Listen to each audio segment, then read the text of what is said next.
Hello guys, what's up? So, I am Shun and update lang natin yung analysis natin sa Bitcoin. Okay, so yung last post ko about this is noong April.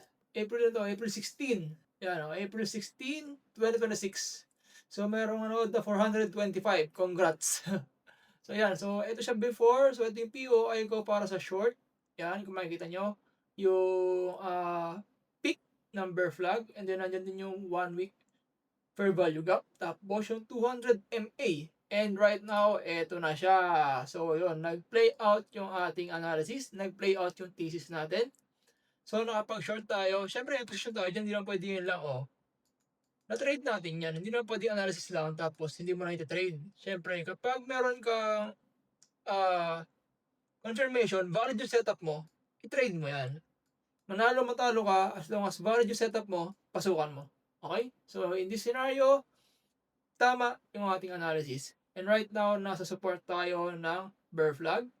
Tapos, kung bababa tayo sa 4 hours, meron din diyang dalawang fair value gaps and order block. So, yan. Kaya nag-react yung price dyan. Kaya hindi siya nagdire-diretso ng bagsak.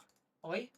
So, ito yung, kung bearish tayo, ito yung gusto nating mabasag. Yung area na yan. Para magdiretso na tayo sa, dito sa 65K area and then 60K. Yun naman yung gusto nating i-target. Okay? So, yun. And, kung paano siya na-entryhan, ganito lang naman yung entry ko. Bumaba ako sa 4 hours. Yan. Kung makikita nyo kasi rito, sa 4 hours, nagkaroon na siya ng MSS, Market Structure Shifts. So, yung bullish momentum niya, nagkaroon na ng weakness. Yan. Tapos, meron ditong FVG and OB sa order block. Na-top na yung order block. Tapos, nagkaroon ng rejection. Okay? Na-respect yung order block, yung bearish order block na-respect. And then, nagkaroon ng bearish continuation. Nag-entry na ako dito. Tapos, nagkaroon pa rito ng break of structure. Yung low na to, binasag. Yan. Dire-diretso. And then, this one, nagkaroon ulit ng another break of structure. Yan, makikita nyo. Okay? Tapos, yung second entry naman, dito ko naman siya nakuha. Paano? Actually, dalawang tamad strat to. Kung nasa Discord namin kayo, nasa community namin kayo, tinuturo to doon. So, yung tatlong candle formation na yan, green, red, green candle formation, nagkaroon na ng weakness dito. Pero nakakuha po tayo ng magandang entry sa medyo taas kasi napasukan natin sa 4 hours. Okay? So, dito, sa pangalawang entry ko, yun din yung basis ko, naging basis ko. Green, red, green. Okay? Tapos, pumunta ako sa 4 hours.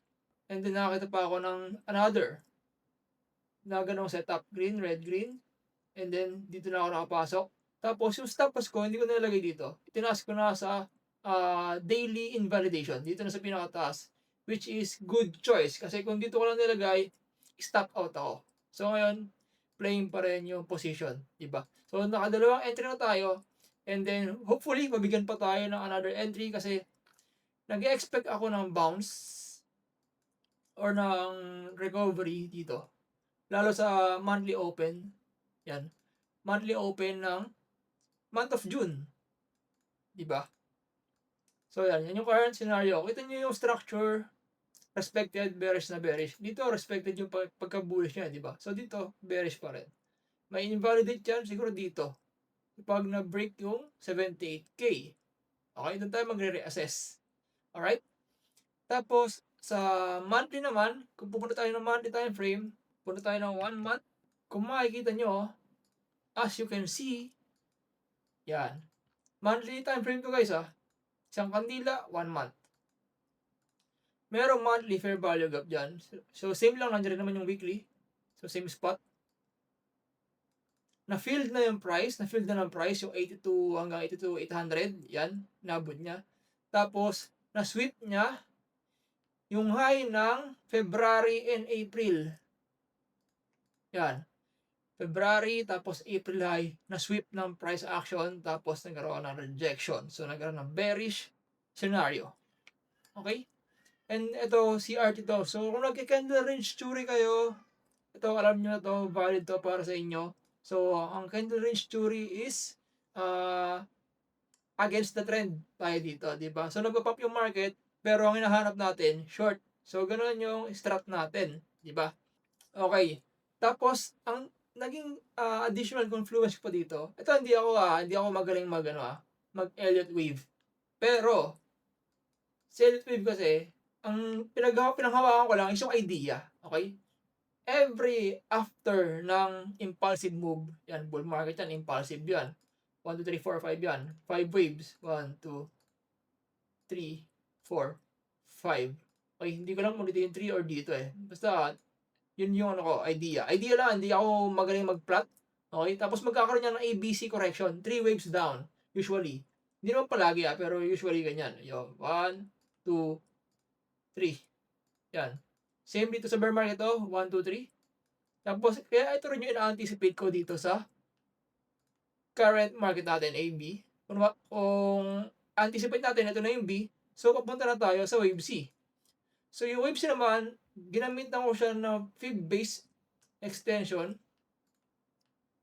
para makuha. So, ito, 41,800 something. Okay. Pero, kilala niyo naman ako, hindi ko na-aantayin umabot dyan yung price. Hindi man ako naghahangad ng perfect entry. Magdi-design na ako. Pagbasag pa lang below 60, magdi-design na ako nun. Okay na sa akin na entry price yun. So, nag-profit ako sa short, magdi-design ako ng spot sa Bitcoin para pambenta sa upcoming bull market, anticipated bull market. So, yun yung magiging game plan ko. Actually, pwede pa kaya mas lumalim pa dito eh. Kasi kung makikita nyo, monthly time frame, may gap. Diba? So, pwede pa yan balikan. Pero, personally, I don't think so. But again, walang imposible sa market. Pwede nga yan mag-week dyan na mabilis lang. So, maglagay kayo ng order dyan. Malay nyo, ma-feel 30k area, diba? Who knows? Baka kahit ako maglagay ako ng dyan, ng order dyan. Baka sakaling baka sakaling magkaroon ng kung anong news para ma-hit yung order dyan. So, yun. Ito yung ina-anticipate ko right now. Syempre, meron niyang invalidation. Hindi pwedeng wala. Kasi, kailangan meron kayong invalidation para makapag-reassess ka ng strategy mo. So, invalidation ko dito, syempre ito. Itong high na to. Yan. 8,800. Kapag karoon tayo ng acceptance above that, invalidated tong TA natin. So, magre-reassess tayo. Hanggat hindi nangyayari yon, valid pa rin. 1 day time frame. Yan. Ang ina-anticipate ko pa rin, bear flag. Mag-break yan dito. And then, continuation.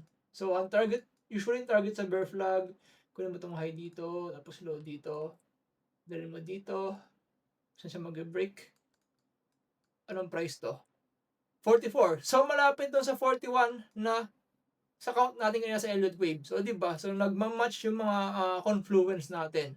Dito, sa rally na to, hindi tayo nag-ball ng long, hindi tayo bumili sa tuktok, hindi tayo na FOMO. Nagantay tayo ng right entry para mag-execute ng trade. Ganoon naman hindi mo naman kailangan palaging merong trade para lang masabi na meron kang trade. Okay? Kailangan mo rin magantay. Kapag walang setup, yung strat mo, yung system mo, syempre, wag mo ipilit. Diba? So, maghintay ka. Ito, ang tagal natin inantay ito, pre. Kailan to? April 16 yung upload ko. So, more than 1 month.